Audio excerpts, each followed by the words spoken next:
It's a great day to talk hockey on HabsCast. Always a great day to talk hockey. When the Habs are in first place in their division, tied for first overall in win percentage, I do believe, too, in the entire league, it's an even better day to talk hockey. So let's get at it here. We are setting up for a big week here. Big game. Michkov against Reinbacher on Tuesday. Oh, no, sorry. How about we set it up as Michkov against Demidov?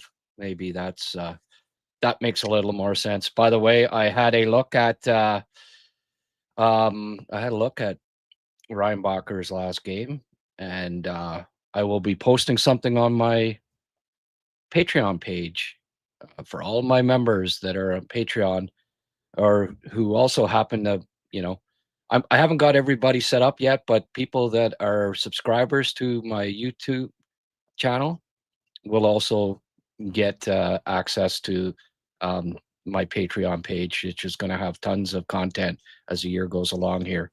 So thank you everybody that's been supporting me so far. Sheldon Hughes, shout out Sheldon. You're my main benefactor so far this year. You've been great. I appreciate all your support and everybody else, including Big Bad Dave Brown, who was on the last show. I don't know if you caught it or not, but Dave came on. Scottish Newfie, who now lives in St. Catharines, and he did a great job. Quickly here, Kevin Gumbley. Good day, Kevin. Glad you could join us. Anybody that's tuning in here on X, if you want to join the live chat, we already have several people chiming in. Please, go to the YouTube link that I put up or type in HabsCast YouTube or something like that, and it'll come right to it. And join the live chat. Tell us what you think about my question of the day, which is, can the Habs win the Atlantic Division? Let us know what you think in the live chat. I'm going to dive into it here now. Might as well get at her here. Let's see. Okay, everyone see that okay? I hope so. I've got Montreal Canadiens, 750 win percentage, 692 for Detroit. Tampa, geez, didn't take long for them to go from last to first. This is how tight it is for the third position in the Atlantic right now, folks. Tampa, which, who is third right now, is 1 point ahead of the 8th place Buffalo. It wasn't long ago that they were in 8th. So that's how tight it is in the Atlantic Division, especially from, the third spot on. Right now, Detroit and Montreal have a little bit of a lead, but I'm sure that'll be tight right to the end. I think, folks, this year it could come right down to the final weekend to see who wins the division and who makes the playoffs. What's interesting is that the East here, every team here in the Atlantic is above 500. You look over at the other division. I don't know. I didn't check after yesterday, but before yesterday, there were 6 teams in the Western Conference that were below 500, and there weren't any that were, or I think they were 500 or below, and in the East there weren't any. So it's it's pretty. It looks like the East is catching up or past the West as far as overall depth. They don't have the weak sisters like they have in the past. Right now, it's tight, and I think it's up for grabs. You look at this, let's look at Detroit. I think I don't see them sustaining that. I question their blue line. I know, you like Moritz Seider obviously is an elite defenseman, but you need depth on defense. You need 3 good pairings, and right now, when you get down to, I don't know, Ottawa Senator rejects with Bernard Docker and Hamonic kind of, throwing one or the other in, every game. They've got a rookie, Pelika, who obviously is he's exceeded my expectations so far. I'm not going to lie to you. I did not know that he would become a top 4 defenseman in the league. I thought maybe more a power play specialist and third pairing guy that gets protected, because I'm still not sure about his defense, but they're playing him 18 minutes a game.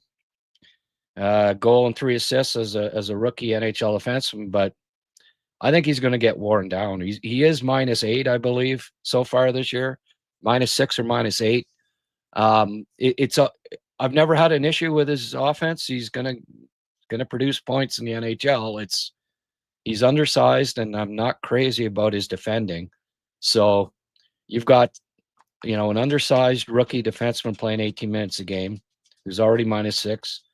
You've got another very young defenseman in Edmondson, who obviously is going to be a very good defenseman. He already is decent, but he's got 116 NHL games under his belt.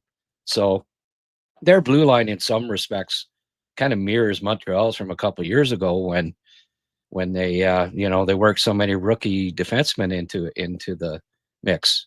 They were promising, but you saw the growing pains that the club went through, right?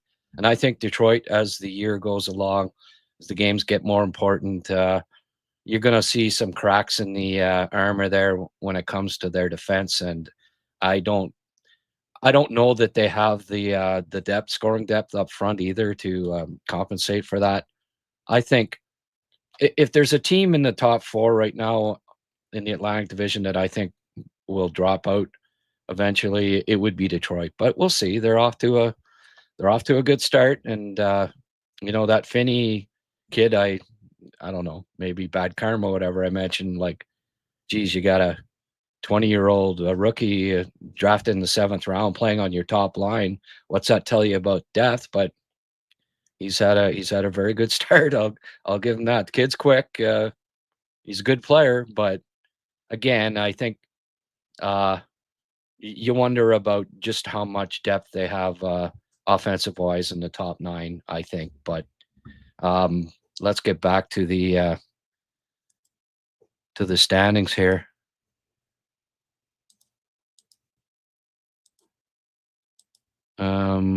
Just having an issue. Let me look at, here we go here.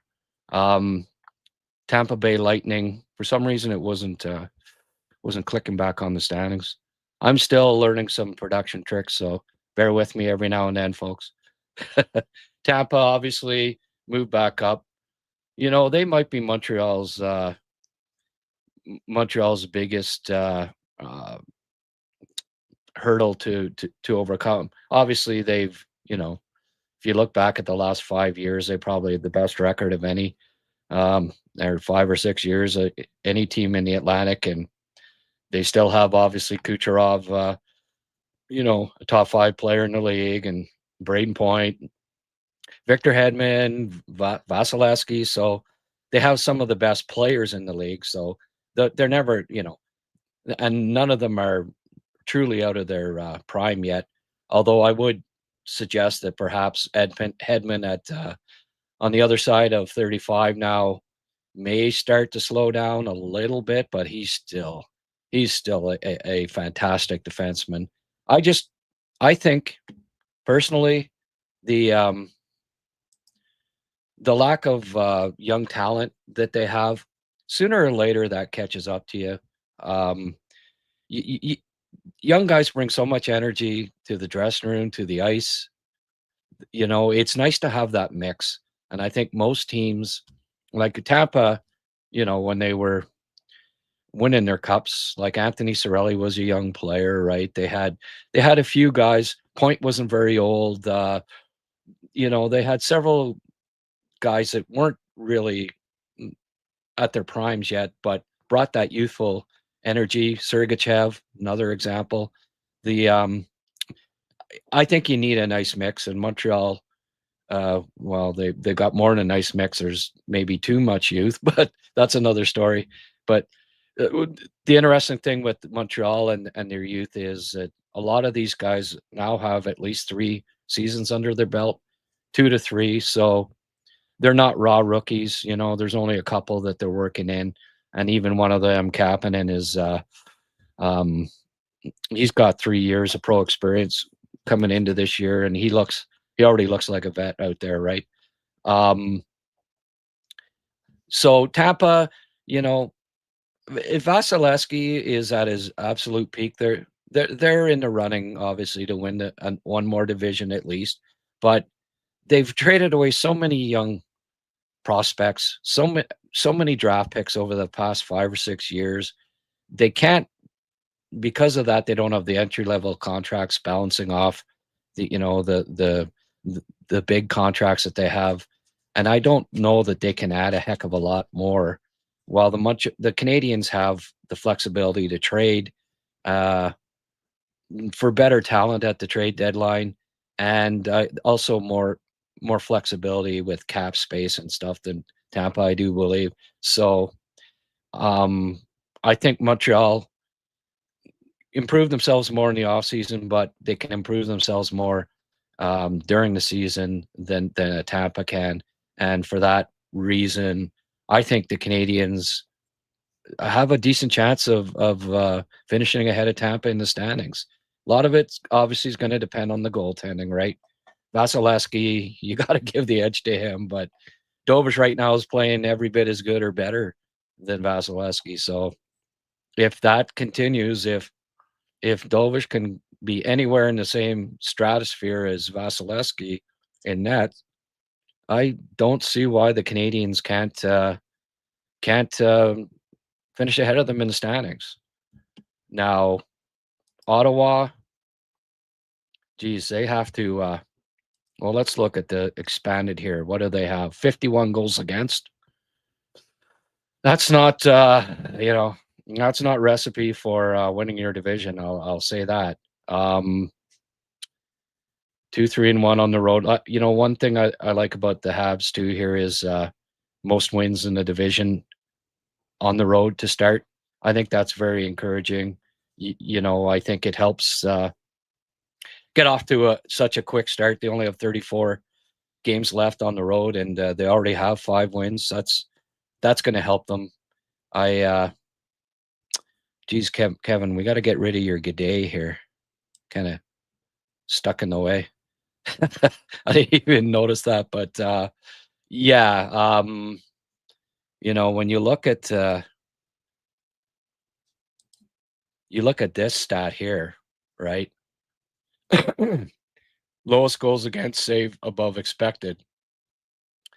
Ullmark's at been the worst so far this year, but Marilainen's also in that group, so they don't have either goalie going right now, right?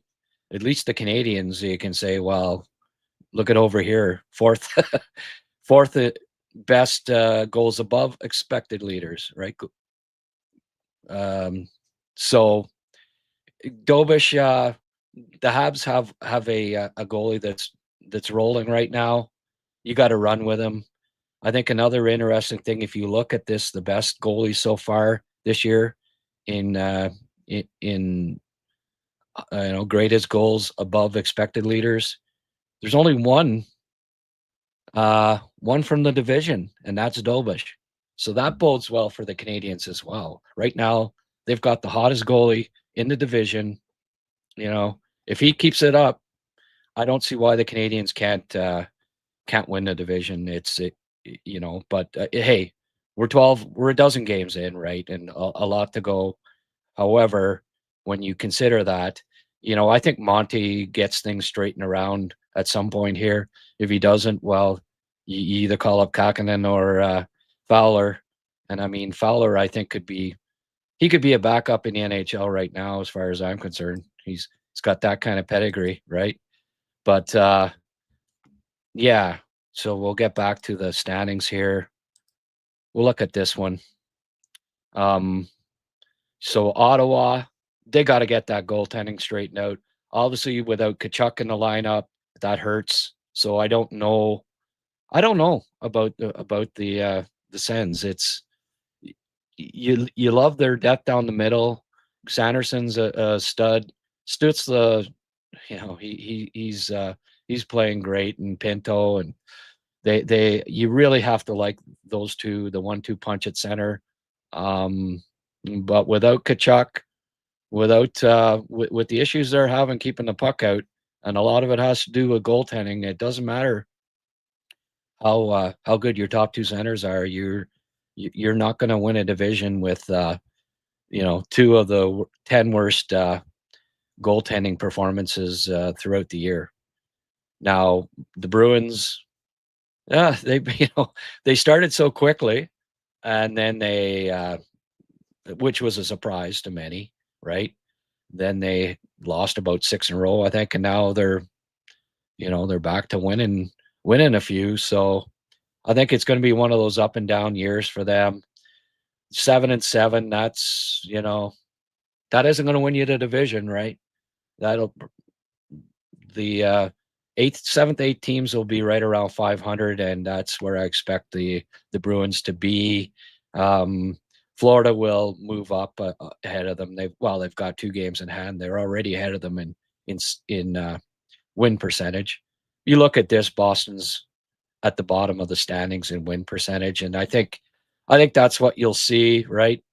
By season's end, they just don't, strength down the middle, right? You Krejci and Bergeron, it took an extra year maybe for it to really affect them, but they're missing that great depth that they had at center in the past. They traded away the big guy there too. So they traded like 4, either retired or traded away 4 centers, and it's really affecting them. Charlie Coyle, it just came to me. Sometimes I'm a little slow on the memory lapses there, boys and girls. Okay, Florida.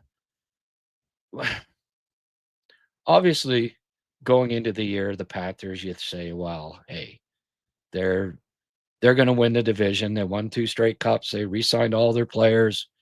Not too many of them outside of their primes. Maybe Ekblad's on the wane a little bit, a couple of guys, but without Alexander Barkov, it's just such a huge hole, right? They've got Evan Rodriguez playing first line center, and I like Evan Rodriguez. Don't get me wrong; he's a solid NHL player, but he's no Alex Barkov, right? I don't know that Florida can win the division this year. They played a hell of a lot of games the last 2 seasons. That's catching up to them a bit.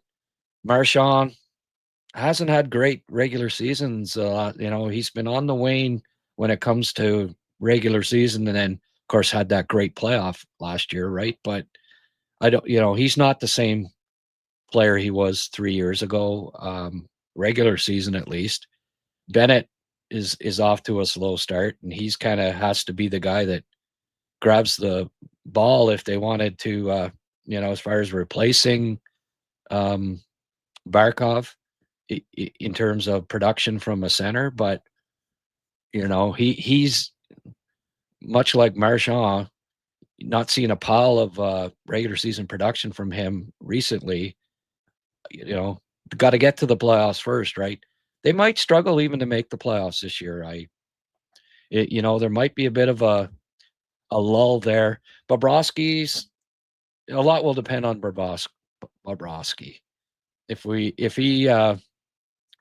He's had bad years, and it wasn't the last couple of years, but certainly is capable of being inconsistent, right? And if he struggles a bit this year without Barkov, without Kachuk for now, they got to hang around there and be close to the top by the time Kachuk gets back, or I think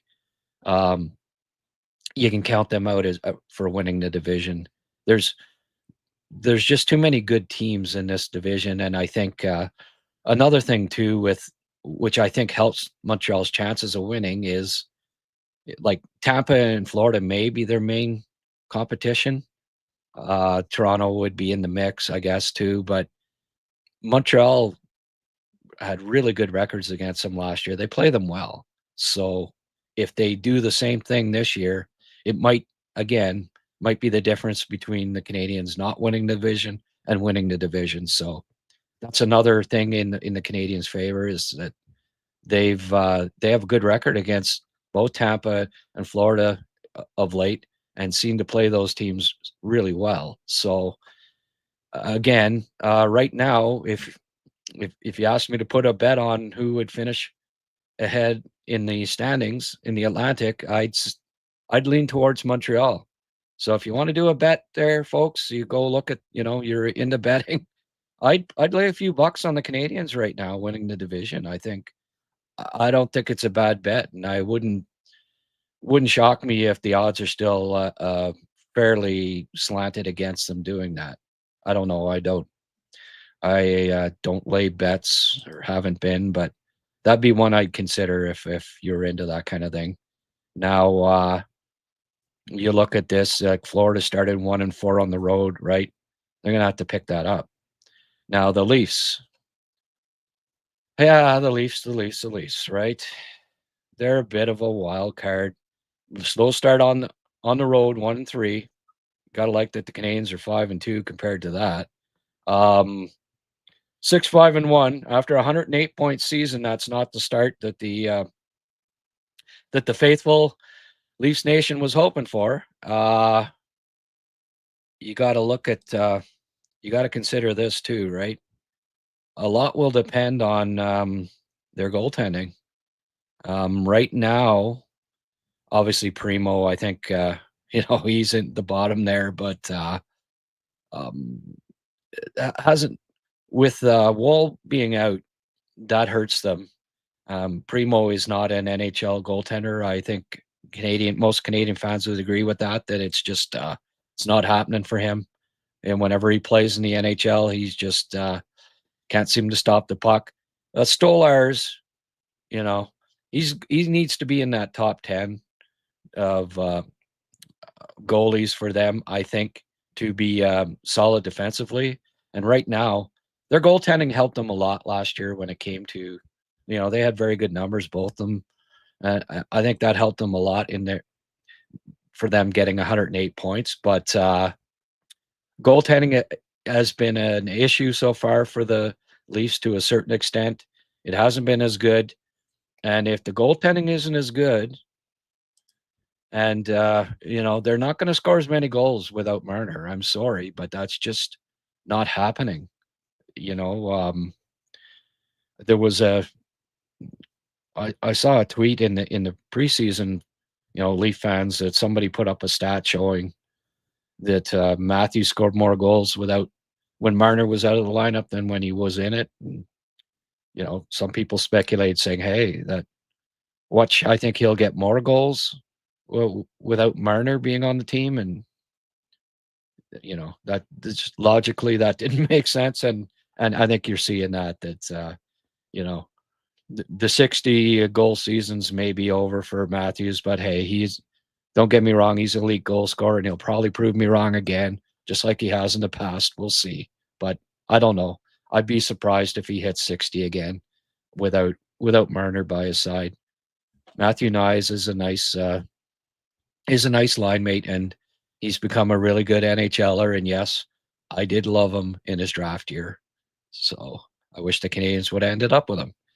Anyway, if you saw episode last week about that, you already know my stance on that. Back to Buffalo. Well, good old Buffalo, right?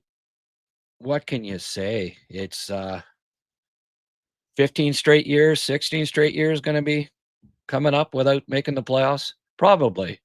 I just don't think that they have the right mix there yet. Too many small forwards up front, drafted too many small forwards over the past few years, and, got rid of Cousins. I don't know that helped. They just, I don't see them, they have some good young players that a year or two down the road are gonna be good NHLers, but not quite yet.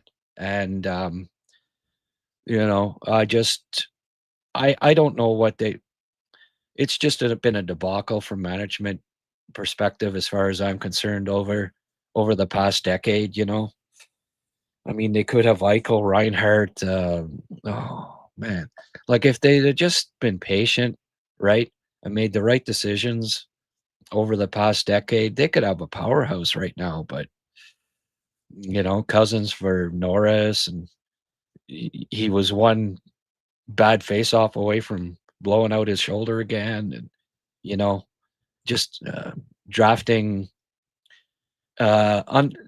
forwards under 6 feet tall every time for like 6 straight drafts. Just on and on these decisions that they've made, and then getting rid of their bigger forwards, and just I don't get it. I I don't think that they have the goaltending. I don't think that they have the depth to make the playoffs yet. There's a couple of nice pieces on defense, but Owen Power's still trying to find his way, as many young defensemen are, no matter how promising. It takes time.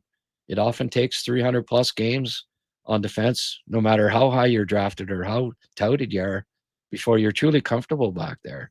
And Powers, safe to say, hasn't lived up to expectations as of yet. Um, I think Buffalo misses the playoffs once again. So you go top to bottom and look at. I don't see any teams that the Canadians don't compete with here. Obviously, it'll be very important to win those divisional games, and that's probably what it'll come down to. But I think the Canadians, they're winning 1-goal games. Every game's 1-goal game. I think Paul Antoniadis sent me a stat the other day. It's like every win is a 1-goal game. That's good. It means that they're under pressure when it's important, when it counts. The Canadians are finding a way to win. So that tells me important divisional games that they'll be playing down the stretch here, they're going to find ways to win the majority of them, I think. Again, you factor that in, it looks promising for the Canadians to win the Atlantic Division. I, at this point, would be disappointed if they don't finish in the top 3 in the division. I think right now you have to say that they're a solid bet to be top 3 in the division, and a decent bet to win the division outright, as long as the goaltending, just like any team in the division, as long as the goaltending holds up, they stand a good chance. Get back to that goaltending for a sec there. There is an interesting, you look at goalies that are off the poor starts here. Binnington and Montembeault, right? 2 of the 3 at the Olympics. Aiden Hill, blah blah blah. It's it's the huge question mark for the Canadians going in to the Olympics. Armstrong's got a heck of a dilemma on his hands, wondering who he picks this year. But go over to the other column. First overall, Logan Thompson. He's got to be picked this year. I thought it was an oversight last year not taking Thompson. I don't know if it's a personal thing. They thought, there's a character issue there or of some sort.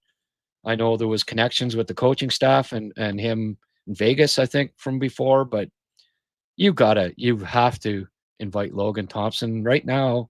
He's their best bet to start. Like, you got to go with the hot goalie. Thompson, it's not just his goals above expected stat that's so great. He's winning games. Last year he won. He got Washington to the top of the conference, and he's winning games again this year. So to me, Thompson's got to be the guy that that replaces Monty at this point, but even replaces Binnington as a starting goalie. I mean, Binnington's been horrible this year, and you can't just go on, well, last year he won it yeah, he did, but starting the Olympic tournament, at least at this point, if these trends continue, I think Thompson's got to be the favorite to start in net for Canada to start the Olympics. I mean, if he craps the bed, well, you'll still have, presumably Bennington will be invited and he'll still be there, and whoever else steps up here over the next few months. Maybe it's even Monty yet. But he's running out of racetrack quickly there. He definitely would be off the list right now, I would think, if they were picking the roster tomorrow. But one other thing of note here that I find interesting in this group, well, there's a few things, like Pittsburgh having the 5th and 6th goalies. It's a big, combine that with the starts of Crosby and Malkin, and you say, okay, can they sustain this? Are Jerry and Seelovs really 2 of the top 10 goalies in the league? Yeah, well, we'll see. But I think they'll come back down to earth a certain degree, and Pittsburgh will drop off some. But again, that's just a prediction. Who knows? I've been fooled before. Now, back in the other column, Ullmark, Binnington, Montembeault, the 3 were so far. But I think that what's interesting is Dustin Wolf being 4th. Now, there's an example of, like how goalies can be so inconsistent, right? One year they look really good. The next year they can struggle. It happens again and again and again. You can't just go by 1 year sample on a goalie and say, well, he's going to be a star because look at his stats this year. It's I think you need a 3-year run of solid goaltending before you can be anointed to be a legitimate or elite starting goalie in the NHL, because it's difficult. The mental aspect of being an NHL goalie is such an important component, but also the fact is that Wolf is an undersized goalie, right? 2 years ago, Devon Levi is going to be a star in the NHL. Why is there this bias against undersized goalies? Well, every time Levi comes up to the NHL, he's let's have a look here.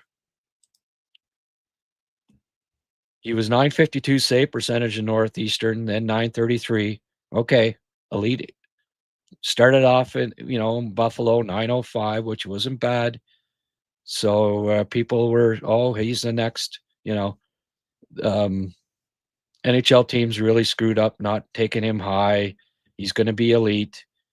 But 23-24, he was .899. And then last year, .412 save percentage, or 412 goals against average, .872 save percentage, 2.7-0 last year with the Sabres.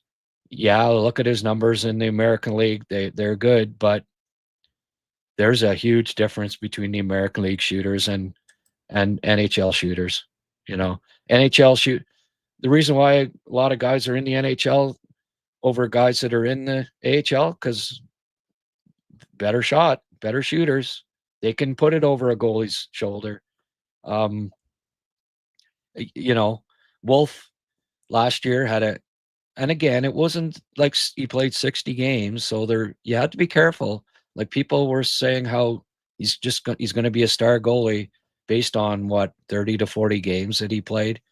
Well, so far this year, and also NHL team scout guys, they get books on goalies the longer they are in the league, and obviously teams are starting to figure them out to a certain extent. Get it up, you shots from the point that the goalie can't see. If you're 5'11", they're not hitting you in the shoulder. They're going over your shoulder. There's nothing you can do about that. The 6'4" goalie, the 6'6" goalie, that's going to hit him. And, it's nothing against Dustin Wolf is a fantastic goalie. His reflexes are amazing. He's a great goalie, but he's a great 5'11" goalie, and Devin Levi, great 5'11" goalie at the AHL level. Will he ever be a great goalie in the NHL? We'll see. We'll see.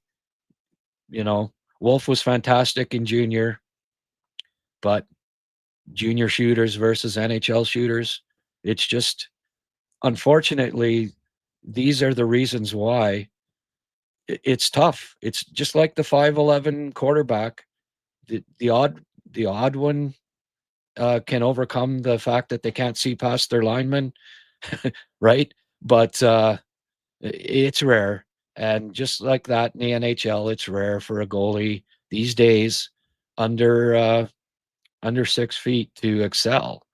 Right now, there are very few. There might be one or two.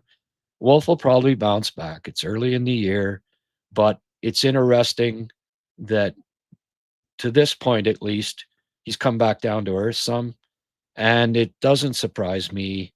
I think he'll have his ups and downs in the NHL, like most goalies, but especially like most goalies that are deemed to be undersized. So just just an interesting thing that to keep an eye on. Like, does he have a struggle now this year?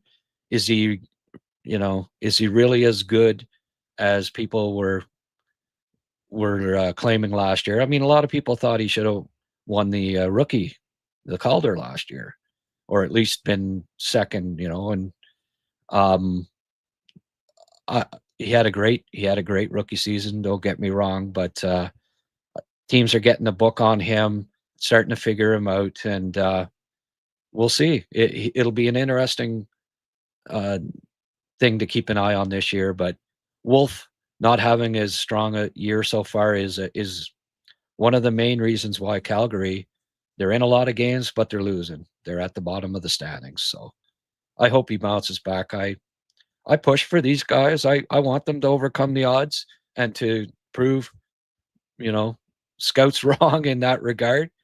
I mean, I'm not 6'3", so I do pull for the shorter guys, especially the defensemen and forwards. But I do understand why it's difficult. Certainly, if a goalie's 5'10" or whatever, you're not drafting him in the first round, no matter how good he is in his draft year. It's unfortunate, but it's reality of the game. All right. So I want to look at Newhook here. I put this tweet up. Alex's Alex Newhook's 5 goals with time for third on Colorado in goal scoring. The Avs, they got the 31st and 32nd picks, I think it was. They drafted Gallagher and traded for Ross Colton. I'm a big Gallagher fan, but he's multiple years away from playing, probably. And Colorado's window to win is now. The trade has worked out okay for Montreal.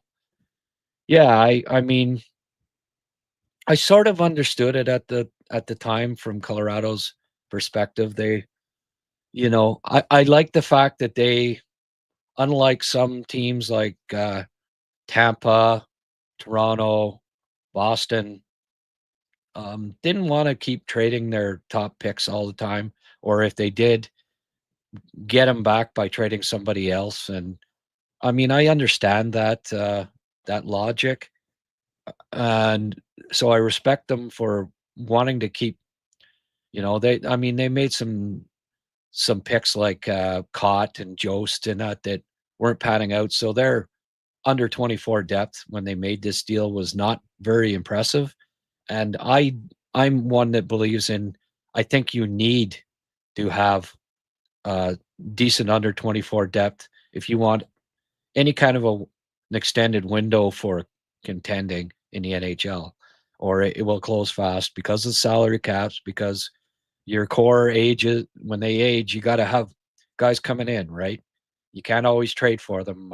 I just or try to sign guys free agency. It's tough. Or the college free agents, you can only plug holes so much that way. and also typically they cost a lot more towards the cap than entry level contracts coming in that can win spots in your top 9 or your top 4. It's so important, I think, to get those entry level guys in your lineup eventually to replace bigger salaries and to balance out your lineup salary cap wise, so you can, if you're a contender and you've got to hold a plug, you've got the room because you've got those entry level contracts, you've got this salary cap space to make a deal. Like Montreal's got good flexibility here. If they're in, I think they're, if they're, top 3 team in the Atlantic, and I think they will be in February, they'll be buyers, maybe the biggest buyer at trade deadline this year, and go for it. So, and one of the reasons is they've got these young players on entry level contracts that help keep the salary cap lower. Now, but looking at that at the time, maybe the first year after the trade, I wasn't sure Montreal should have traded away the 2 picks. I got it, but Newhook was disappointing in some regards, but hey, he was 22, right? 23 years old. You're still before your prime. You're still developing as a player.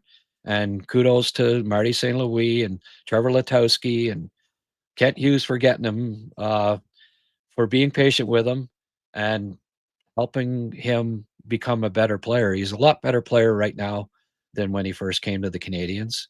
But that's not a huge surprise, right?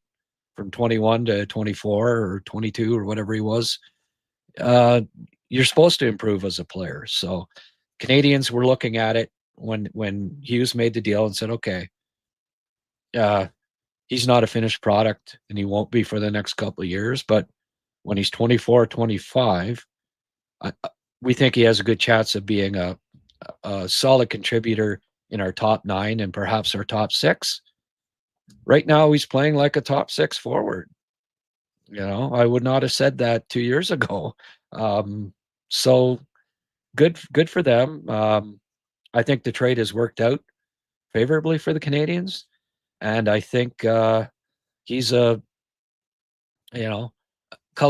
Colorado's standpoint, they're probably looking back at that, revisiting it right now, saying, we've had some struggles in our top 9. We keep trying to patch, picking up, middle stats and this guy, that guy, what have you over the past couple of years. And it, in a lot of instances, it didn't work out.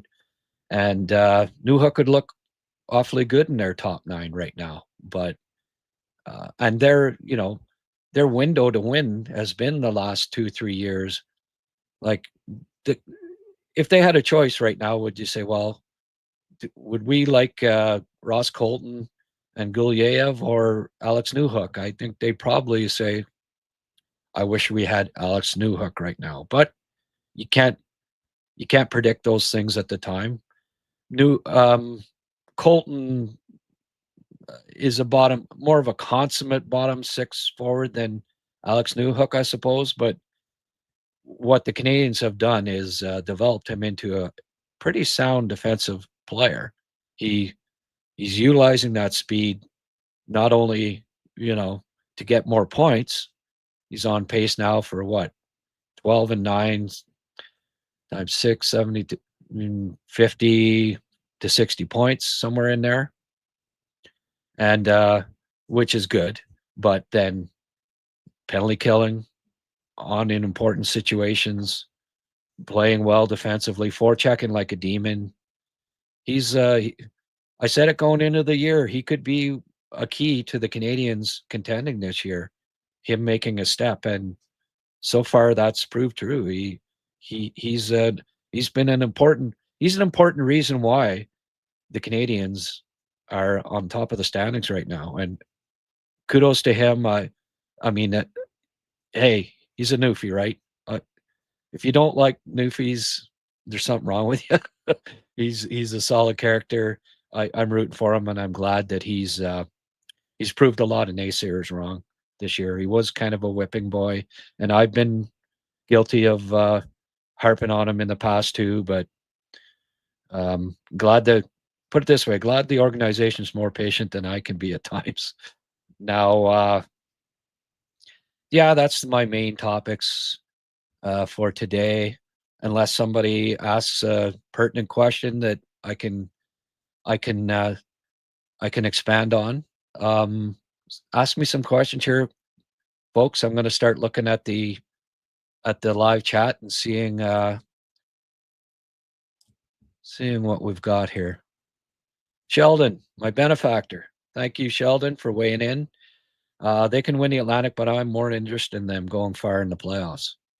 Yeah, well, if they win the Atlantic, that's that sets the table for them, right? Win the Atlantic, then you get the seventh or eighth best team in the first round, home ice advantage. I think it's important that they win the division. You know, it. I mean, the top two teams last year in the Atlantic went to the second round, so it's an important step for them. I also think it helps their confidence if they win the division. I mean, absolutely. What's more important is that how they win in the playoffs, but how far they go. But a little early to be predicting that. I'll make those predictions. The 1st of April. But right now, first things first. Can they win the Atlantic Division? I think they have a chance. I really do. Slater 69. Montreal can no doubt win the division based on poor starts of other teams so far. Yeah, and based on their start too, right? Drum Dude 67. Oh, I got a call from potential fraud. Should I answer that? And maybe not. Maybe I'll turn it off. Didn't even know I had my phone on. Crazy division this year, conference even. Yeah. Well, it's early. Boston was in first place to start. A lot of Tampa was in last place a day ago. It's so close, right? It's just this might be one of these years, in the past, say, well, Thanksgiving, whatever teams are in the playoffs, make it, and teams that are out don't. I can see Black Friday there being like 3 points separating third place and eighth. So that kind of goes out the window.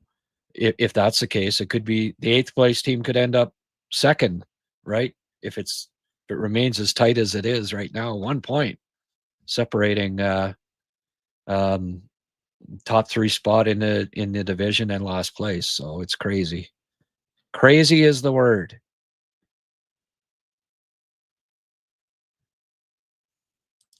And Ralph Crandom says, humana, howdy, gents. Hey, little potato. Enjoy your rum and coke or whatever it is you're having at lunch there. I think you might already had one. Hey, little potato. Yeah, well. Hi, Ralph. Glad you could make it, my friend. Yeah, okay, my friend. Keep them coming. We always like your comments. You're a little offbeat, and I like that. Even without Stamkos, they're deadly. Yeah, Tampa's pretty strong. Gensel, right? They got Gensel to replace him, and younger version. he's pretty good.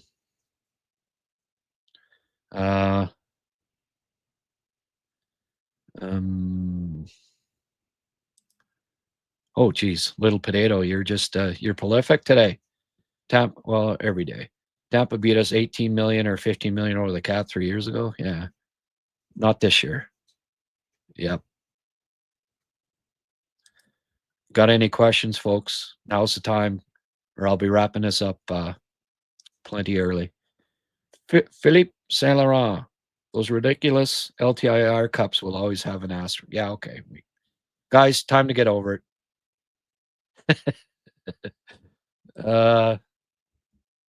Bad as Blue Jay fans.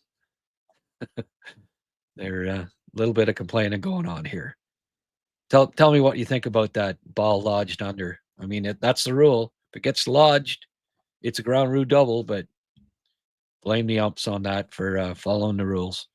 League stats: Suzuki assists first, points tied for fourth, goals Caulfield tied for first, goals against average Dobas second, save percentage third, defense Hudson tied for second, assists second, tied.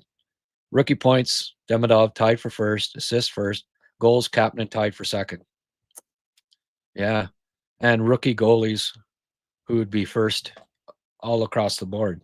Dobish, right? Yeah, not bad, eh? Not bad. 3 of the top 5 rookies, if you did voting right now for the Calder, probably. That's never happened before, ever. The Leafs had 3 in the top 6, but the Habs may have 3 top 5. It's exciting times for sure. Great stats, Glenn S. Thanks for that. And we got Little Potato, lots of stuff from Little Potato. We got any Big French Fries got comments or what? Just Little Potatoes. If we would have kept both Halak and Price, maybe you wouldn't have needed to play 70 games a year. Yeah. There's definitely some revisionist history. Yeah. Team Canada have to take Thompson if he continues to play. Monty has to get back to form. Hopefully he does. We can only hope. LPB. Hey, we've got some diehards here, and I appreciate you guys always continuing to show up. Thompson should have been on Team Canada last year too. Apparently some executives have a beef with him. Yeah. I don't know if it was the Vegas coach or what, but I wonder what's going to happen this year. He clearly should be on the team. I agree. Even right after they named the team, Thompson stood on his head against Monty. It was like, yeah, bad decision, boys. So I hope, and who won the playoff series last year? Yeah, don't piss him off again, boys. Name him to the team. Don't inspire him any more than he has to be. Could be facing Washington again in the playoffs. Chase, the Leafs are done. They doomed their team when they fumbled their RFA negotiations. Now we'll see. I certainly hope so. I mean, when you've got that much talent in your top 3 or 4 forwards, and Riley's bounced back a bit. Their defense isn't too bad. Who was it though that said they have a better defense than Montreal? It was one of the talking heads on Sportsnet, but that I don't agree with. But yeah, if their goaltending is spotty this year, they're certainly not going to get 108 points. That's for sure. Top 3 might be out of the question even. There's still enough firepower there that they'll likely find a playoff spot, but they're not getting. I'd be shocked if they got 108 points this year. I'm not sure they'll get 100. We'll see though. Yeah, I think that teams have really improved in the division, and I probably not going to be any teams get 108 points this year in the division because there's so much parity there. Drum dude, I figured it would be our luck if Primo started a Vezina run. Lindgren couldn't stop a beach ball with us. He's done well in Washington. You just never know with goalies. Right. It's true. Just like you can't say Monty will right the ship. You don't know. I'd be a lot more confident that if he was playing well than the way he's playing. Like we've seen it. I've seen it hundreds of times through the last 50 years. Guys that lose their confidence, and guys that were starting goalies that just stop saving pucks and never find it back. I think Monty will. I hope Monty will, but I can't predict that. I don't know. It's goalies are confidence is such an important aspect of being a viable NHL starter or even backup. Yeah. Slater talking about, the cupboards are bare and it can't effectively rebuild a team for many years to come. Yeah, that's the Leafs, I guess you're talking about.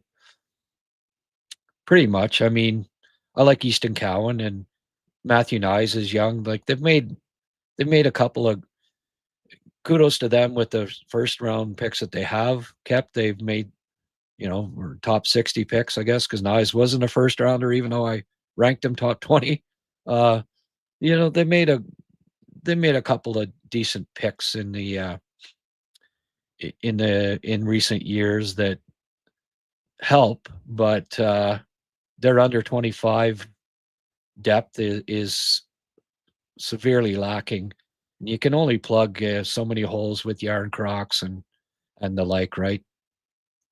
And they have no what first rounders gone this year, next year, or something like that. Yeah, it might be one or two more years that they contend if they contend, and then I don't know. Yeah, lots of comments. The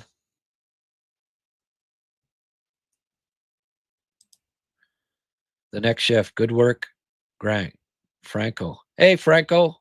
Hope you caught my plug the other day. Thank you. Keep up the good work. I want a video on, I don't know, Fowler this week. Maybe some Laval guys. I got to look at Reinbacher today, so don't do him. But yeah, keep up the good work. I love your work, and I have to add the next shift. I forgot to do that on the YouTube. The last YouTuber I did. Thanks for reminding me. As soon as I'm off the air here, I'll go back and add your. Check out Franco. He's got his own YouTube channel, The Next Shift. Got some great content on there. Follows the draft, follows Habs prospects. Up and coming videographer in the business, folks. And I'm glad that he reached out to me and that he's part of the HabsCast team. Thanks, Franco.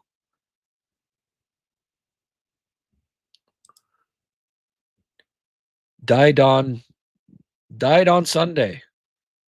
Hey, thanks for contributing here. And again, if you're watching this on X, Twitter, whatever you want to call it, and you want to contribute to the live chat, come to my YouTube channel, HabsCast, Recruits HabsCast, whatever.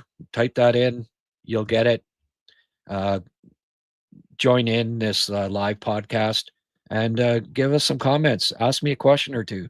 But hey, thanks for contributing. Died on Sunday, and with you, Grant. It's obvious that they have the talent and drive to do it this year. Good. Yeah, it's nice not to. It's nice that Tank Nation is not saying a word anymore, right? Remember every year it was, guys getting pissed off on Twitter because the Canadians were winning games. And even last year, right? Right up until I don't know, February, there people were pissed off that the Canadians were winning games because it meant that they weren't going to get a high draft pick. Uh, and I'm glad those days are over. Seem to be over. You don't see anybody getting pissed off that the Canadians won a game anymore, right? That used to bother me. Like, come on, the team's going to try to win. At some point, you got to turn the culture around to a winning culture. And last year was the year, right? It was. Even with the slow start, all that, I knew that this team was better than their record. And obviously, the injury to Line A hurt. And when he came back, they started to win. When they got Carrier, they started to win even more. And it was at that point when you officially had to bury Tank Nation and hope for wins all the time. Because look at Buffalo, right? top 10 pick for a decade and still missing the playoffs. There's no guarantee that a top 10 draft pick is the recipe to contend. You know, you have to make the right picks. You have to get the right character. You have to have the right culture. Like the Canadians are doing it right here. And, you know, it was time to stop hoping to lose to get high draft picks. There was enough in the system. There was enough good young talent. Canadians don't need any more top 10 picks for a decade. The just win, baby, as Al Davis would say. Thanks for the comment, and I couldn't agree more. Conservative lawyer. Hey, conservative lawyer. Why not win a division? Yeah, I agree. Why not? Glenn S. Oh, still coming out with the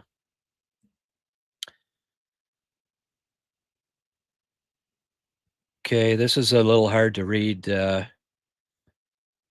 S. Could have used maybe a space or two, but I think people can get the idea here that you know, all of these guys are overachieving to a certain degree, right? So good picks, good all the young core is reaching the expectations, all good. Devin, good to see you, my friend. Thank you for your support in the past. Lots of hockey before February. Monty's 3-3 with the first Leaf game where D-man lost their stick and referees in Edmonton. Yeah. I'm not going by stats with Monty. I just watching him. He's not there's something wrong. There are some issues there right now. Dovish is the guy. Dovish better play on Tuesday. Anybody, do you even think that it'll be Monty and Nets on Tuesday? I hope not. Hope he gets it turned around, but seeing there's a lot of concerns right now with Monty's game.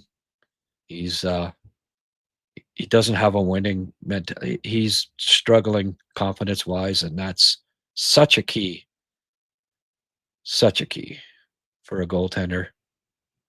It's one of the reasons why Price was so good. Just confidence was off the charts.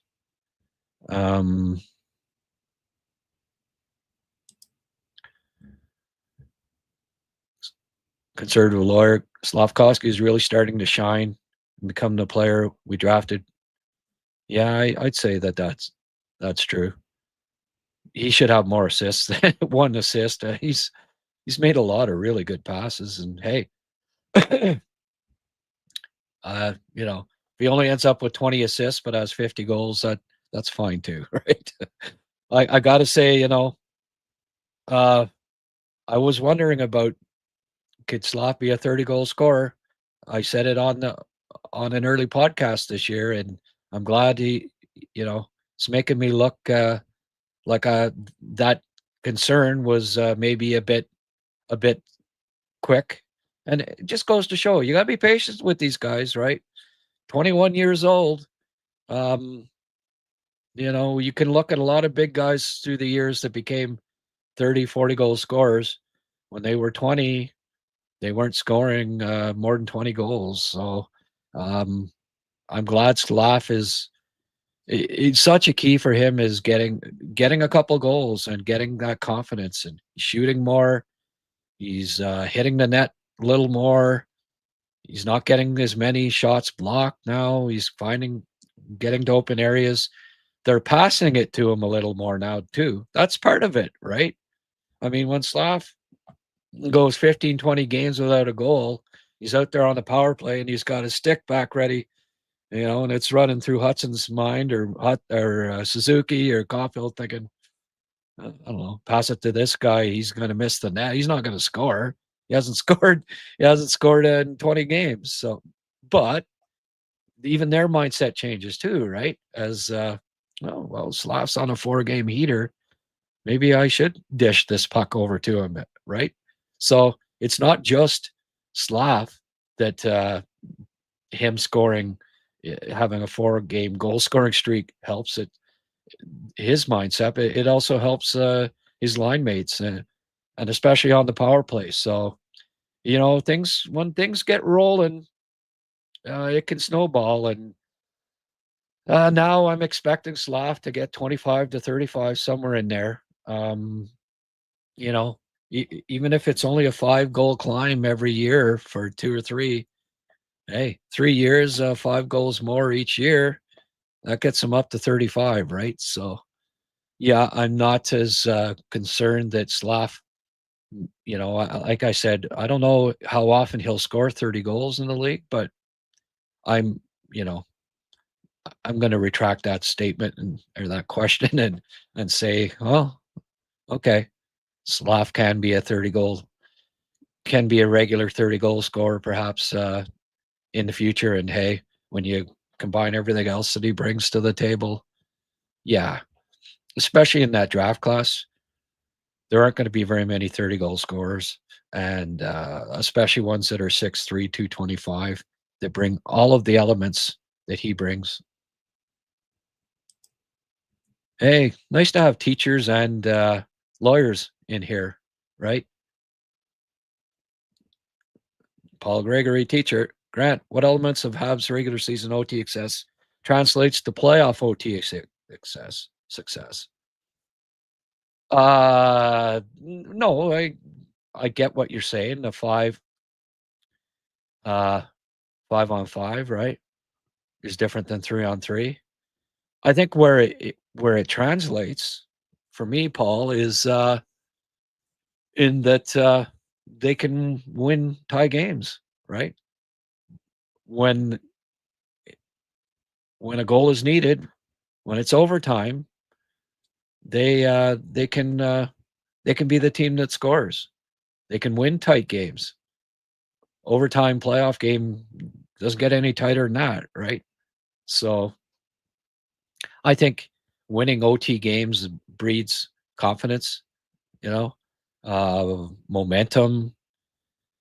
Does it mean, hey, this means that the Canadians are going to win all of their, going to go 5-0 in their first 5 playoff games? If hopefully they have 5 overtime playoff games this year. If they do, that means they've gone 2 or 3 rounds, or maybe 4. I hope they have 5, but will they? Does this mean that they'll be 5-0 in those games? No, but I don't think it hurts, right? They're showing that they can win the close games under pressure. They can prevail. So, I mean, we've seen it from Cole Caulfield in the playoffs before, and Suzuki.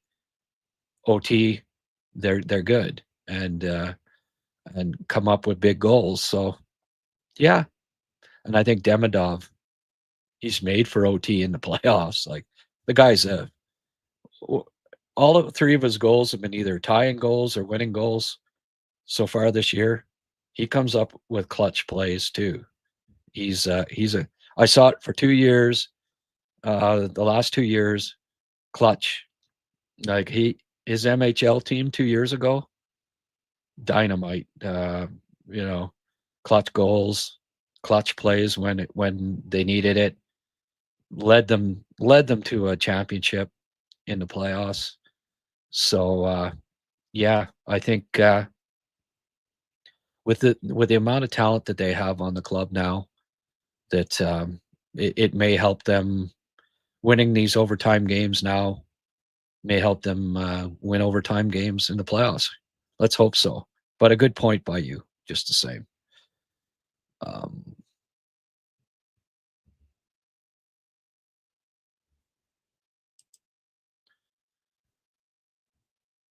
Newhook has elevated his play due to naturally maturing in addition to his roles and expectations clearly made to him by the coaching staff, which is fully embraced. Yeah, I got to agree with that.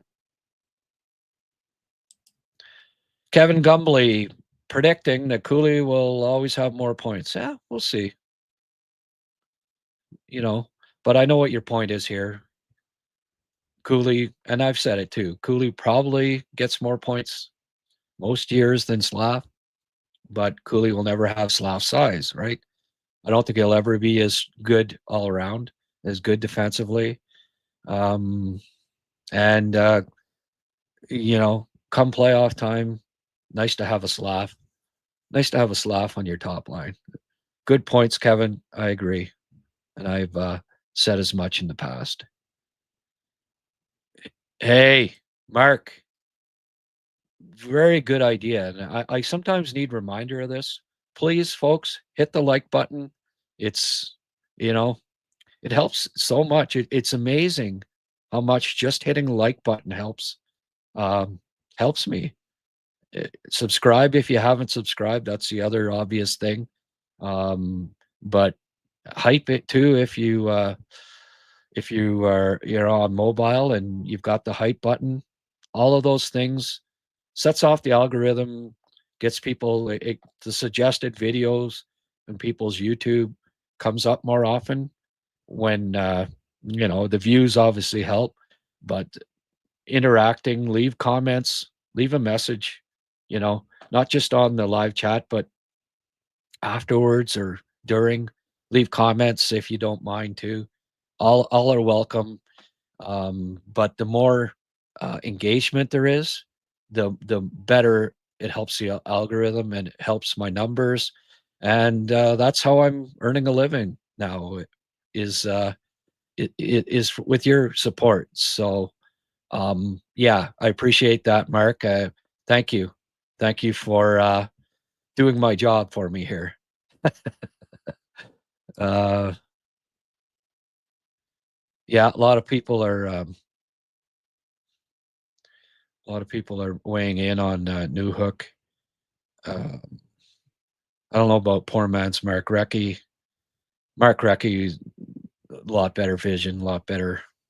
No, I don't. I don't quite see that correlation there, Glenn. Mark Recchi was a 100-point scorer multiple times, and we'll be lucky to get 60 out of Newhook, I think. But he brings a lot of. He reminds me more of Russ Courtnall, actually, than a lot of. That's the guy that I get reminded of to a certain degree.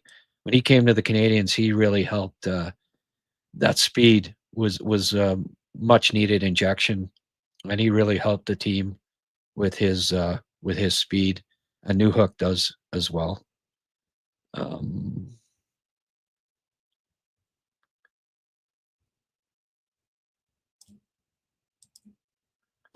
Joe, Marty switched Veleno and Galley finally.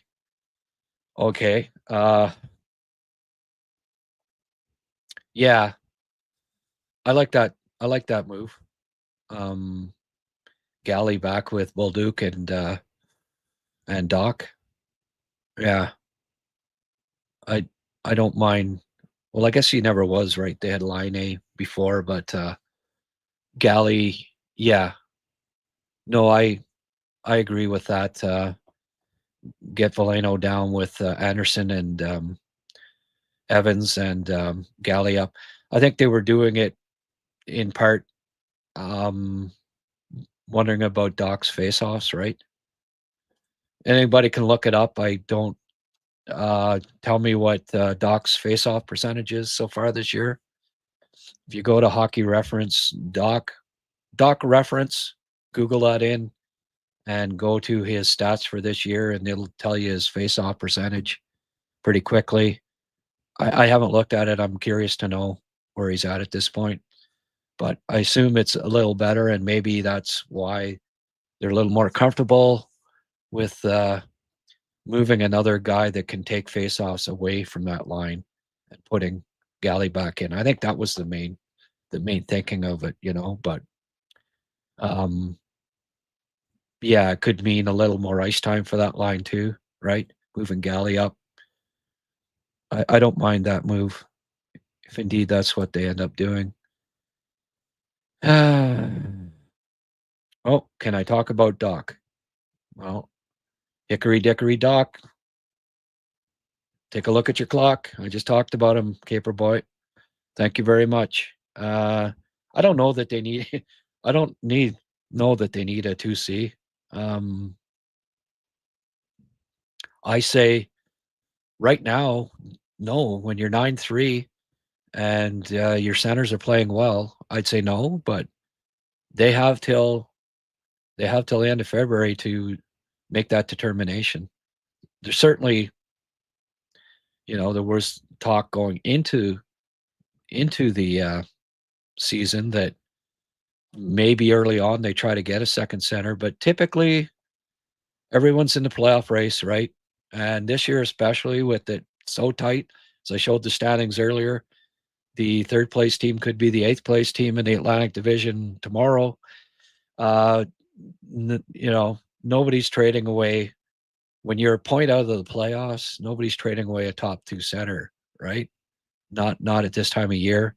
So, there's no panic because the Canadiens are 9-3. You don't have to make a trade right now. In fact, they shouldn't.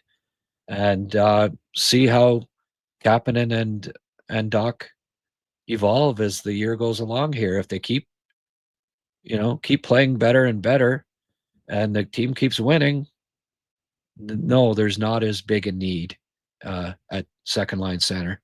Even if they do decide to add one, even just for center for face-off purposes on Dach's line or whatever, it's a possibility. But I don't know if you've noticed, but Kapanen's face-off percentage just keeps going up and up. His what is he at, 52% now or something?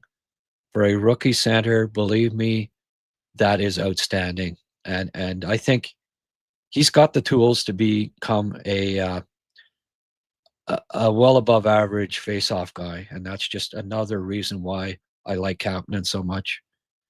Did you see his plays? I went back and looked at it, but just the smart little plays he made on Demidov's tying goal.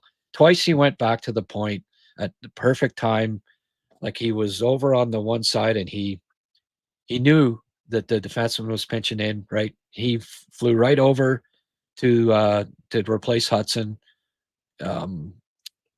Puck came back to him. He kept it going. If he doesn't do that, the puck comes out of the zone and they may even get a break going the other way. Just little plays like that where Kapanen anticipates things. No, he didn't get a point on the play. But then at the end, he circled back around. Who was greening the goalie when Demidov shot that and he didn't move? It was Kapanen. It was a textbook example of what makes Oliver Kapanen such an underrated, underappreciated player. Watch him. If you have the time sometime, just watch him away from the puck for a game. I know everybody's eyes are on Demidov and that's impossible, but just try to pay a little more attention to Newhook or to Kapanen away from the puck and just see how smart he is. He's just always reading the play correctly and making smart decisions on where to go. Do I think Caulfield will win the Morris? Well, I don't know. Like he's tied with a bunch of other guys, so he's in the running. Yeah, I think he might.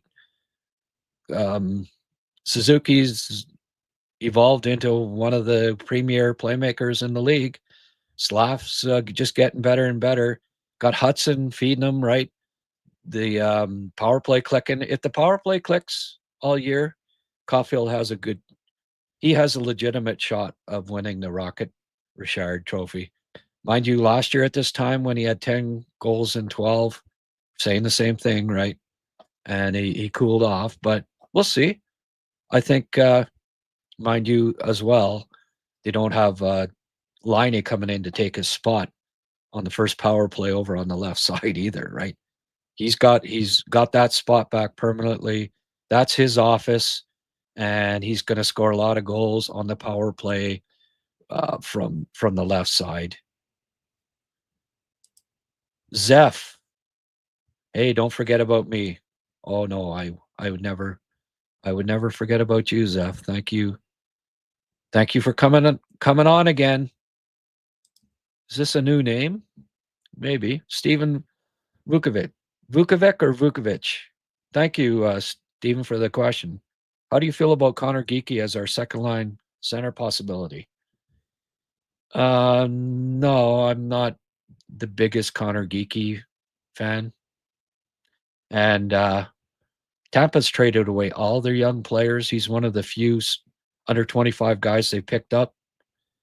Doesn't make any sense for Tampa to be looking to deal him. So, first of all, you got to have it has to go both ways, right? The other team has to want to do it, and you need to. But no, he's not ahead of Kapanen right now in his development, and the Canadiens are in win now mode.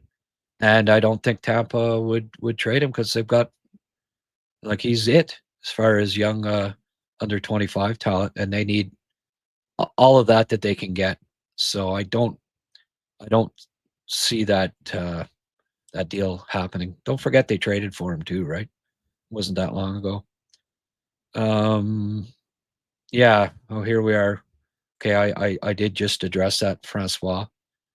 And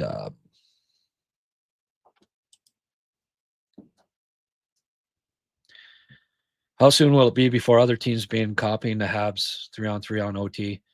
I'm not exactly sure what you mean by that, like copying it in what way? By winning all the time? I'm sure they'd all like to copy that, right? What I like about what they're doing is that they're putting out their guns, not like the Claude Julien Ducharme era when they played not to lose. Marty plays to win in overtime, right? Match talent for talent. May the best team win. So far, it's been Montreal's talent, but Claude and Dom used to put out Evans and Byron, and maybe Petrie. That'd be his starting three, and it was like, oh, okay. He doesn't trust Suzuki and Caulfield to match up against the other team's talent. He wants to try to get it to a shootout. Hope Carey stands on his head. That's not a winning mentality. Marty's got the winning mentality, and that rubs off on the team too, right? I don't know if that's where you're getting at as far as other teams copying, but there are lots of teams that throw out their power to begin. I think it's more maybe Montreal copying what some other teams have done in the past in OT. But if I'm not interpreting your question correctly, maybe just clarify that a little bit more, Bill. Thanks for the question.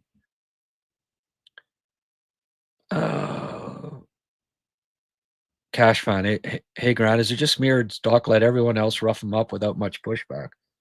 You know what? I don't know what is the deal with Dach this year. Before his knee injury, I saw him scrap a couple times, a couple guys. He had some sandpaper and he did well in his fights too. And personally, I was a little disappointed it wasn't him that went after Clavin because that's more of a match, size-wise than Veleno. I mean, kudos to Veleno for doing that. Poor guy too, eh? Sticks up for his team and gets takes one for the team against a guy a lot bigger. And how does he get thanked? Well, we'll demote you to the fourth line. Thank you. Maybe he'll think twice about it next time. But I know it's just coincidence. But Dach, yeah, I want to see more pushback from Dach. He hasn't. It's there. I've seen it. Like, he can fight. He's a big boy, and he can handle himself. Beat up a couple of guys 3 years ago. Yeah, I would agree with that. I've been a little disappointed with his physical play so far this year, you could say. Thanks for the question. Veleno is the weak link. I don't think he's hurt the team. But yeah, if I had a, I wouldn't mind Davidson getting a call up at some point. Veleno's not, he's not going to get a lot of points, and Davidson's got a better shot, better, better. I think higher odds of him scoring some goals than Veleno right now. He just doesn't seem like he's got that ability to score right now, and that would be handy, especially when you're playing on the third line like he was. Robert Legault, I was chastised for calling a Newfoundlander a Newfie. Like you, I didn't know it was offensive to them. Oh yeah, did I? Who did I offend? If I offended anyone, sorry. Sorry to all my Newfie friends out there. No, that shouldn't be offensive to anybody. Very few. I don't. You might get the odd Newf that would take offense to that, but Newfoundlander is a long. It's if it was a shorter name, it wouldn't get shortened. But all you have to do is look at NHL nicknames, right? Just about everyone is like Gallagher is Galley, on and on and on. Everybody's just IE. So trust me when I say the majority of Newfoundlanders don't have an issue with being called Newfies. Not from my experience, at least. And if the ones that do, get over it. Tom Clark, any comments on trying Galley with? Yeah. Well, I did. Thank you, Tom. I think MSL tried it a bit on. Yeah. Well, I did address that, and I like Galley. I like Galley being. Yeah, I like that move. Galley should be top 9 on this team, and I was glad he started the year there, and I'm glad he's back there. Don't have an issue with that at all.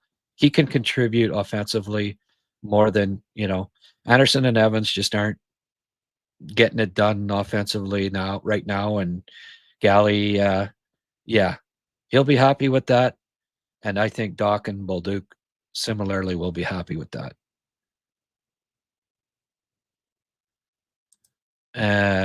Bill again, what happened to Primo is now happening again with Monty, and what's the common thread? Goaltending coach, is that what you're getting at? Certainly the goaltending coach seems to be helping out Dobish, though, so I guess there's 2 ways of looking at that, right? I like Dobish. It looks like a new goalie. He's really cut down on his all over the place. He's not lunging out of position like he did at times last year, and I don't know if you can credit Montreal's goalie coach. Certainly some goalie coach. Maybe he was back in St. Louis but if that's what you're referring to, is the common thread being that the goalie tending coaches are the same. I've heard people say in the NHL just that the word is among some that the Canadians don't have good goalie development coaches, but I don't know. Again, you look at what Dovish is doing this year. Somebody's certainly helping him out. So get back to me in a year or so in that. So we'll see how Fowler's doing. And although that again would be more AHL goalie coach, right? Assuming, and I think the Canadians have goalie coaches for both. But yeah, looking at the Central Division, Colorado's leading the league in points. Yeah, they're leading in points, but they're just behind, I think, Montreal and New Jersey in win percentage. Warren, yeah, because they played 13.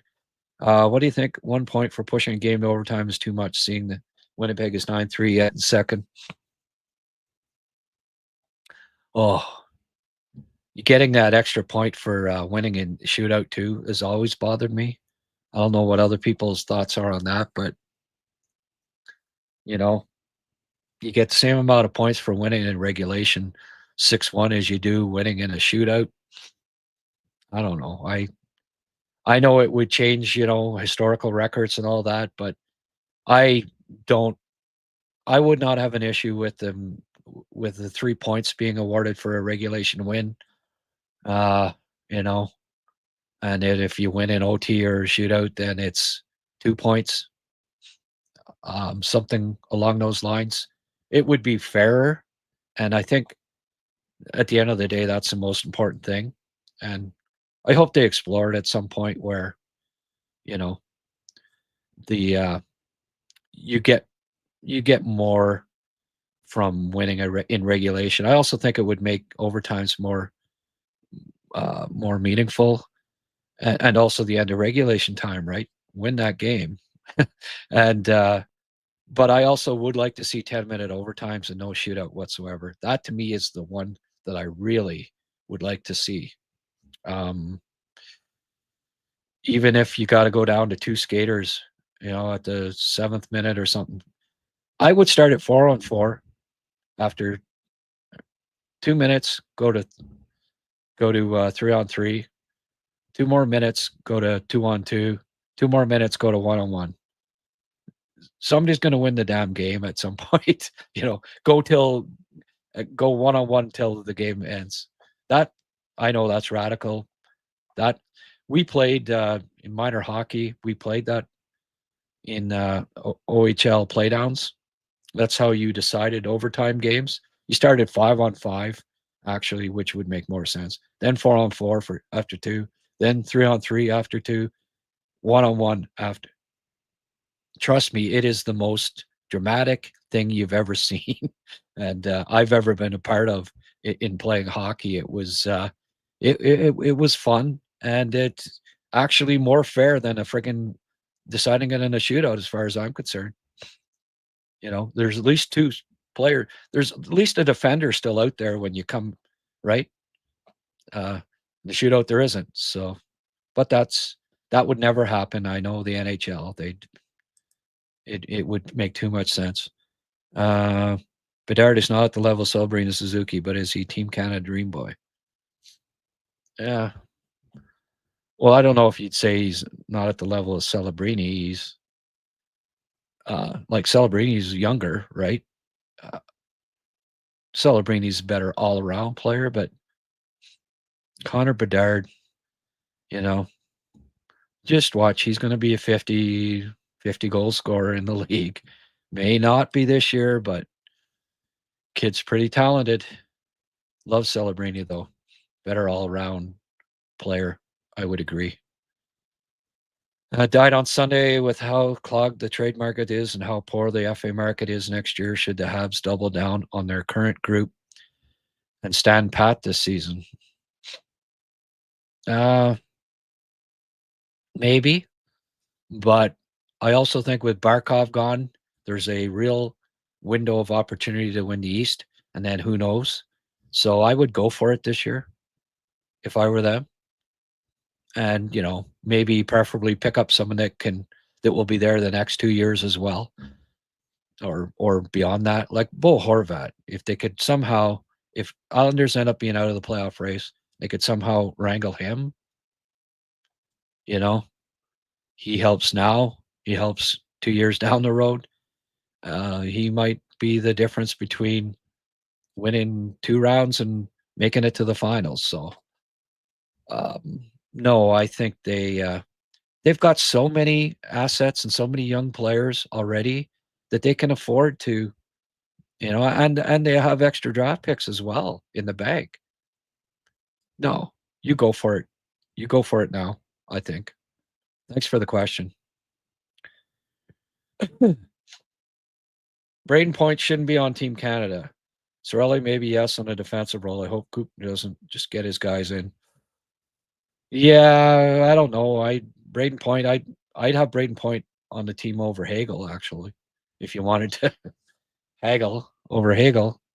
Braden Point's a hell of a player.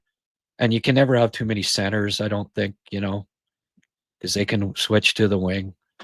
But Suzuki's got to be on the team this year. I don't think there's any two ways about it. He's got to make the team. And if it's at the expense of even Braden Point, then so be it.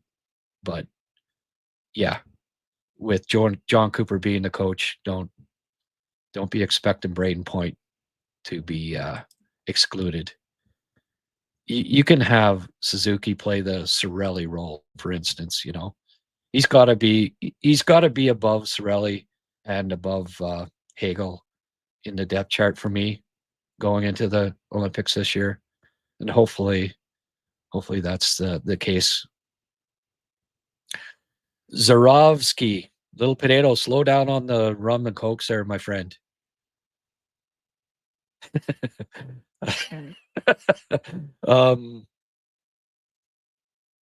Yeah. Well, I don't disagree with what I think you're saying there. LPB, yeah, Hagel is doubtful for me also. Him and Cirelli maybe on the fourth line. But Braden Point, absolutely not. Yeah. Okay. Here's somebody other than Little Potato that weighed in. Grant, how do you feel about Monty's last game?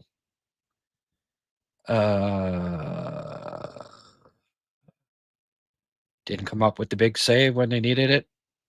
I don't know. Again, too far back in his net. Didn't come out to challenge. Went over his shoulder.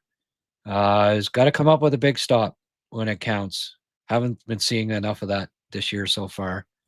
I think he's still fighting it right now. But he got to win. We'll give him that. And here, King Snake Dude, I like potatoes. Ketchup loves potatoes. You know that one? Stompin' Tom.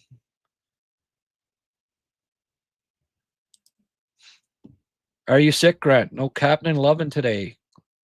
Keep it up, young man. Thank you there, old timer. Old timer Joe. Yeah. Oh, I gave him a talked about him being underappreciated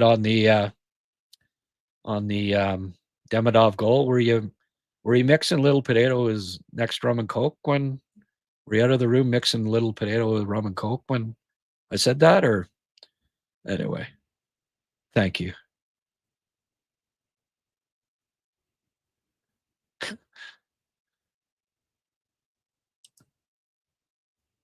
Don Downey. Donnie, glad you could join us.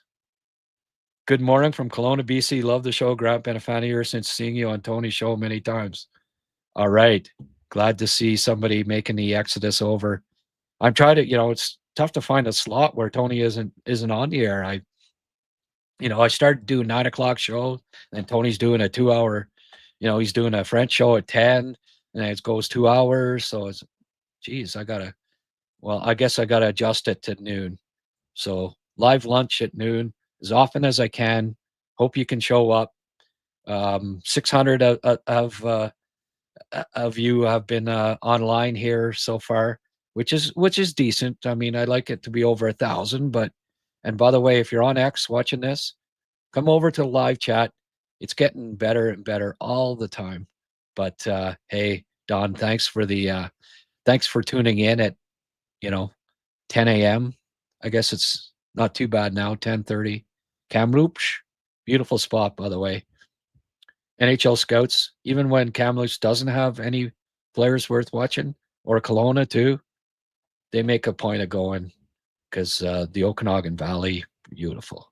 One of the most, I've been coast to coast, and it's right up there with my favorite spots in the entire country. Beautiful. Thanks for coming out.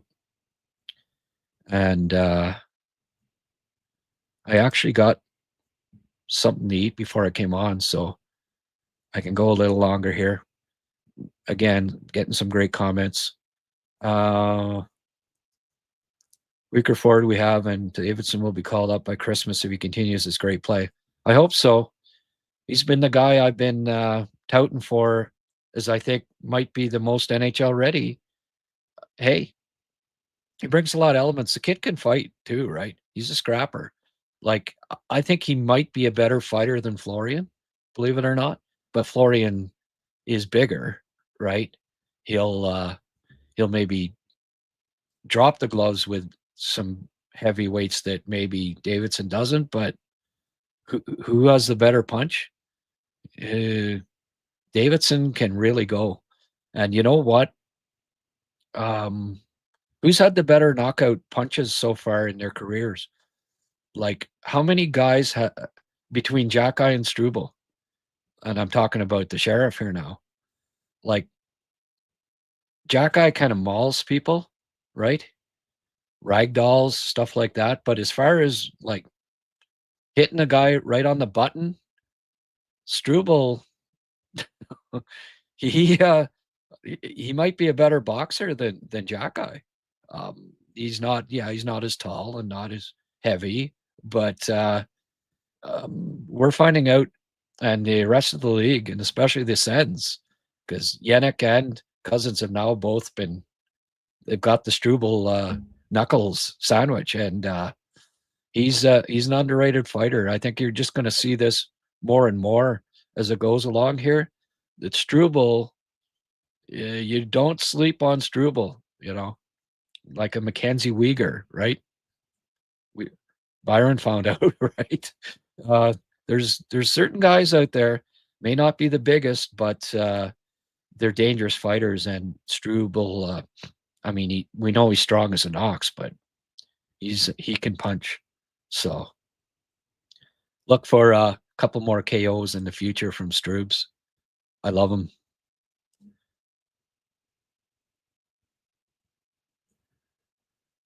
All right.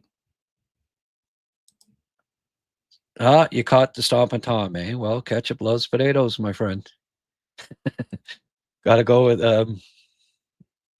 my little Canadiana there. My dad used to be a trucker, and one of his friends owned Antrim Truck Stop.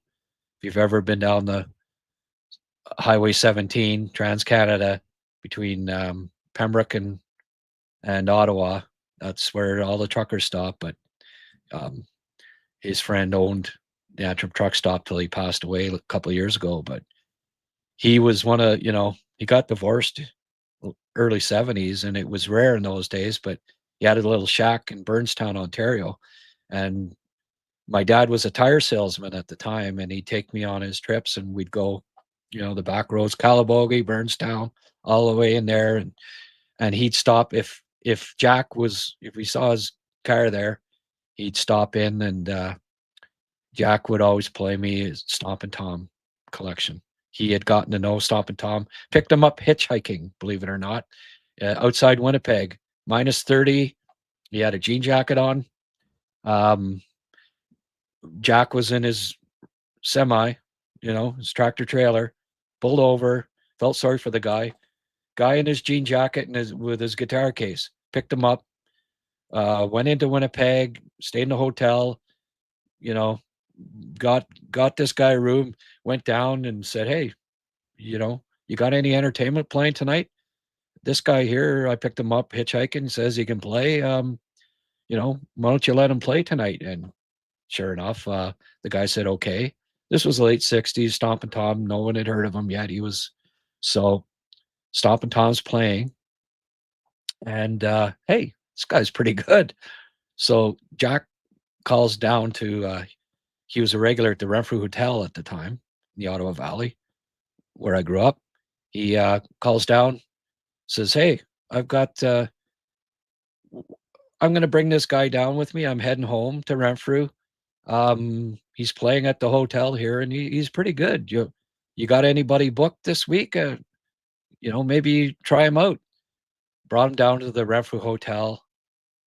Loved him. He ended up staying in the Valley.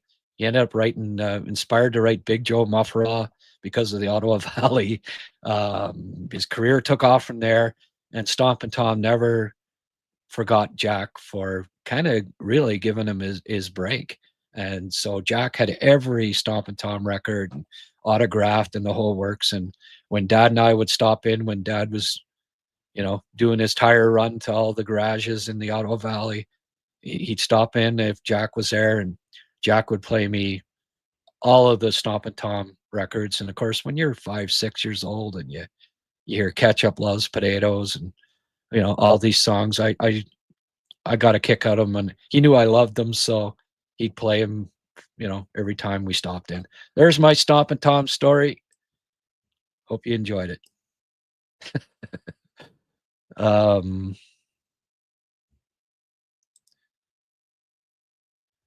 LPB, do you see Davidson as a possible replacement for Galley after Galley's contract is over? Yeah, I do. I think that is a possibility for sure. The girls are out to bingo and the boys are getting stinko. We'll think no more of Inco on a Sudbury Saturday night. Indeed, King Snake dude. Just Point is a small player, not great production this year. Minus player in the U.S. Yeah. Minus player 12 games into the season would be a reason to keep a 100-point scorer off. He's not always a 100-point scorer, but 90. Yeah. Again, Cooper's not keeping. Braden Point was a huge part of 2 Stanley Cups for him. He was not. Just get over it, guys. I'm sorry, but Point is going to be on the Olympic team, and you can't blame. He's been there and done it for him before. He can't pass up on Point being on the team. It's just not going to happen. But I do agree that Scheifele and Suzuki, they need to find spots for them on the team. Okay, folks.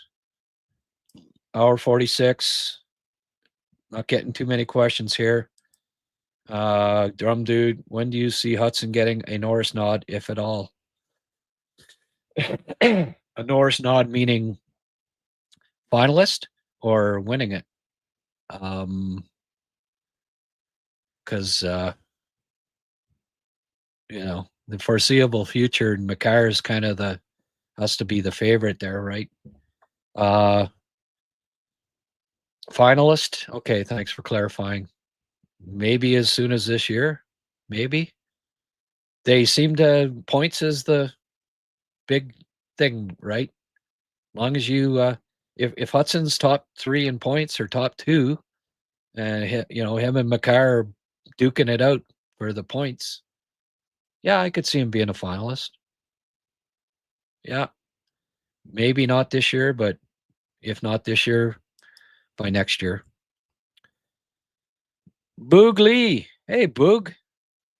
Thanks for contributing here. Why is there so much hate around Slav? The kid got so much influence on the ice. Already got 2 50-point seasons at 21. Span's stats are great too. Yeah. Well, I don't think you'll see too much. I haven't read all the comments, but you don't see too much hate about Slav in here. That's partly what makes this such a great community so far. I love, I love what I'm seeing here on the live chat every day. It's been great. I think that is dying down, the Slav hate, especially now. Like if you go on social media, with him having as many goals as he has now, 6 goals, you're not seeing too much Slav hate right now. When times are good, right? It's the people that hate him won't say anything at all. Then they wait for him to go into a bit of a slump, and then it'll be back to the Slav hate, right? But it's weird how some people react. Like they'd rather that he not succeed than them being proven wrong about the Habs not taking Shane Wright. Unfortunately, there are people with that mindset, right? They'd rather be right than have somebody succeed. And it's just, there's always going to be those people. There's all sorts of people in the world, right? And there are people out there that would rather see Slav fail than succeed because it would make them look bad. All you have to do is have the chutzpah to admit that you were wrong, right? I mean, it's just, and move on and then cheer for him. I find the people that root against players on the Habs, I never consider them to be true fans. Not saying that they're not passionate, but not true fans as far as I'm concerned. That's just it's the wrong attitude, it's the wrong mindset. I as a lifelong Habs fan, I don't cheer against players really. Once you're either drafted or traded for by the Habs, you know, and I mean that a good example of that was Shea Weber, PK. How many people, right, rooted against Weber because PK, their favorite, was gone, right? And a lot of, oh, I'm not going to cheer for the Habs anymore. Well, you're not a true Habs fan if that was your mindset. I'm sorry, but you're just not. That's my opinion. And you know, I've probably lost um, writing or media or scouting opportunities over the past 10, 15 years because I didn't remain impartial and, stop cheering for the Habs or whatever. It's cost me when it comes to employment over the past 15 years. It has. But I'm sorry. I'll take I'll take less money, less of a nest egg for the happiness of just being a lifelong Habs fan. Nothing's going to change that for me, and it's maybe one of the reasons why I haven't seek really gone over it after another scouting job is I just I take too much pleasure in cheering for the Montreal Canadiens. They've given me so much joy over my lifetime. It's just not something that I can picture myself ever giving up. Yeah, it's hurt me financially. I'm trying to make a living now.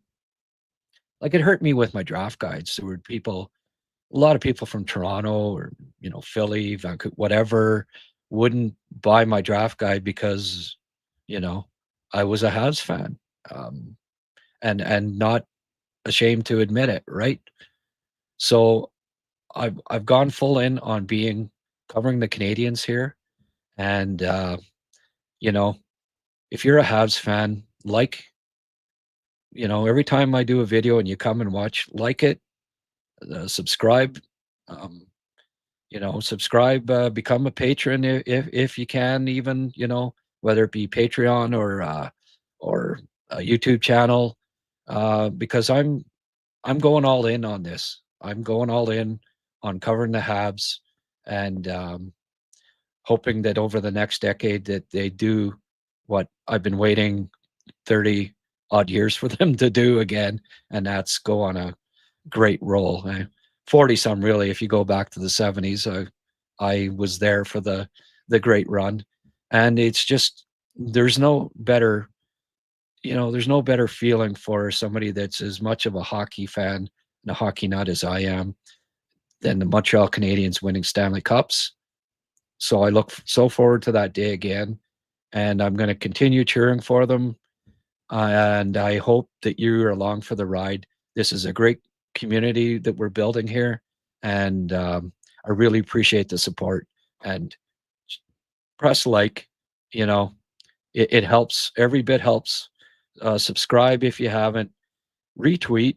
When I put up, you're on X or Blue Sky, and I put up a link for one of these shows, either before or after. If you can retweet a bit, I've noticed in recent not getting a lot of no likes and no retweets of this stuff, and trust me, it's all important for me to build this into something where I'm not making a living at this yet. Like, I had to borrow money the last month to to keep this going. It takes time, right? But the more that you guys contribute by retweeting, by liking, by subscribing, whether it's just hitting the subscribe button on YouTube, even, it all helps. So thank you for the support. Thank you for continuing to come out and view these. Um, It's great. I really appreciate it. Boog Lee, Tom Wilson stats, or even Brady Kachuk stats at 20 years old are a joke compared to Slavs. Well, yeah. Well, there you go, right?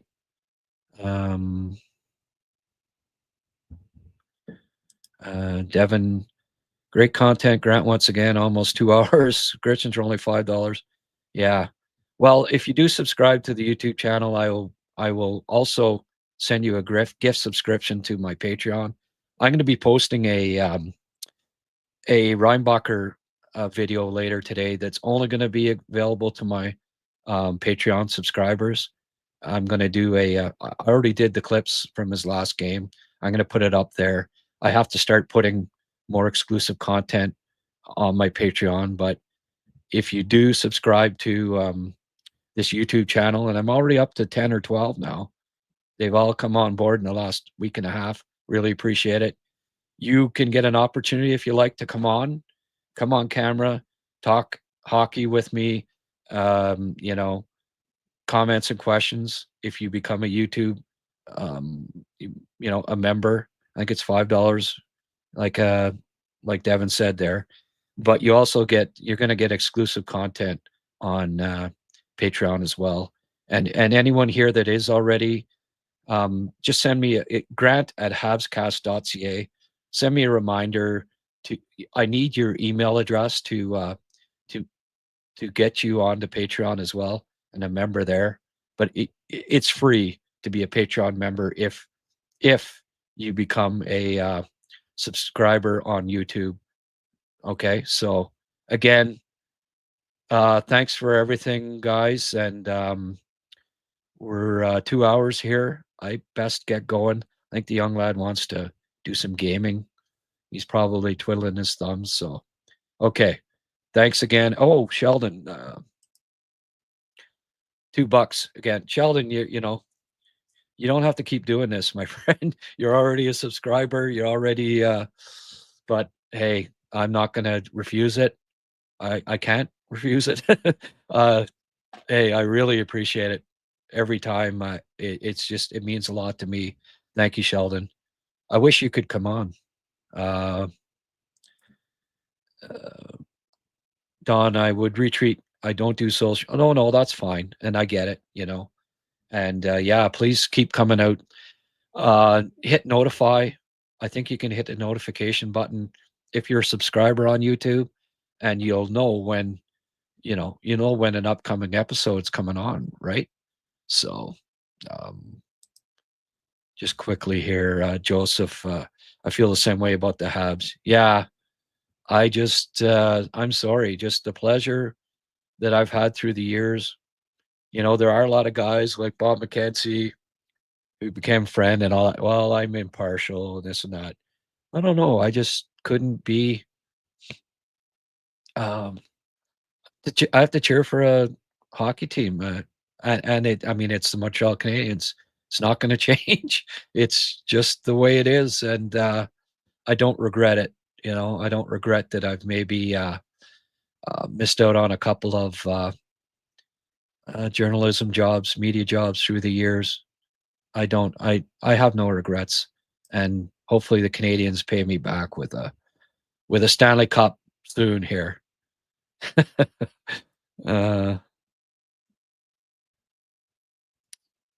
Sheldon Hughes, I'm a huge Reinbacher fan and hope he's not in any potential trade down the road.